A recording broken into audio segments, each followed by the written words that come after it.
আপনি কি জানেন ক্যারিয়ার প্ল্যানিং না থাকার কারণে আপনি মাসে কত টাকা হারাচ্ছেন, বছরে কত টাকা হারাচ্ছেন, 5 বছরে কত টাকা হারাচ্ছেন?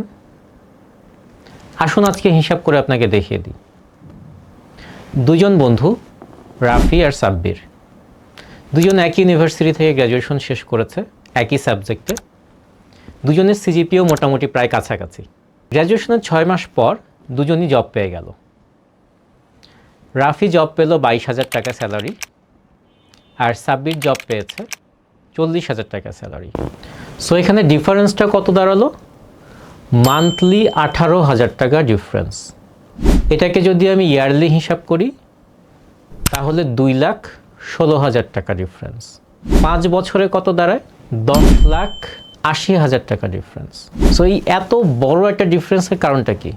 কারণটা হচ্ছে গ্র্যাজুয়েশনের আগেই সাব্বির তার রোড ম্যাপটা ঠিক করেছিল, তার লিঙ্কডইন প্রোফাইলটাকে রেডি করেছিল, নেটওয়ার্কিং করার চেষ্টা করেছিল, ইন্ডাস্ট্রি সম্পর্কে অ্যানালাইসিস করার চেষ্টা করেছিল, জব মার্কেট সম্পর্কে অ্যানালাইসিস করার চেষ্টা করেছিল, মাল্টিন্যাশনাল কোম্পানিজ এবং গ্রুপ অফ ইন্ডাস্ট্রিজগুলা কিভাবে সার্কুলার দিচ্ছে এবং তাদের কোশ্চেন প্যাটার্নটা কীরকম হয়, ইন্টারভিউ প্যাটার্নটা কীরকম হয়, এই জিনিসটা টোটালি অ্যানালাইসিস করে ফেলেছিল, যার রেজাল্ট একদম হাতে কলমে পাওয়া গেল।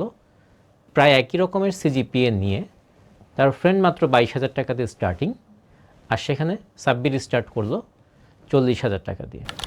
American national association of colleges and এমপ্লয়ার্সের বিভিন্ন স্যালারি আউটকাম রিপোর্টে দেখা যাচ্ছে যারা স্ট্রাকচার্ড ক্যারিয়ার প্ল্যানিংয়ের মাধ্যমে ক্যারিয়ার শুরু করেছে তারা অ্যাভারেজে 15 থেকে 25% বেশি স্টার্টিং স্যালারি ড্র করছে। ইউকেতে ইনস্টিটিউট অফ স্টুডেন্ট এমপ্লয়ার্স দেখিয়েছে প্লেসমেন্ট এক্সপেরিয়েন্স থাকা গ্র্যাজুয়েটরা মিনিমাম 2,000 থেকে 4,000 পাউন্ড বেশি স্টার্টিং স্যালারি পাচ্ছে। তার মানে হচ্ছে প্ল্যানিং গ্লোবালি মিজারেবল একটা ইম্প্যাক্ট তৈরি করছে। আর আমাদের দেশের কমন প্যাটার্নটা কি? গ্র্যাজুয়েশনের পর সিভি বানানো শুরু হয়, র্যান্ডম বেসিসে যে কোনো জবে অ্যাপ্লাই করা হয়, স্যালারি এক্সপেকটেশনটা থাকে আনক্লিয়ার এবং মার্কেট সম্পর্কে একেবারে আইডিয়া থাকে না। সবচেয়ে কষ্টের জায়গাটা হচ্ছে আপনি ট্যালেন্টেড কিন্তু স্ট্রাকচার্ড না, আপনি ক্যাপাবল কিন্তু আপনার প্রপার ডিরেকশনটা নেই। সো আপনি টাকা হারাচ্ছেন আপনার অযোগ্যতার কারণে না, বরং আপনার ক্যারিয়ার প্ল্যানিং না করার কারণে। 5 বছর পর আপনার ব্যাংক অ্যাকাউন্টই আপনাকে মনে করিয়ে দিবে যে আপনি একটা সময় প্রপার ক্যারিয়ার প্ল্যানিং করেননি দেখে আপনার অ্যাকাউন্টের হেলথ আজকে এই অবস্থায় আছে।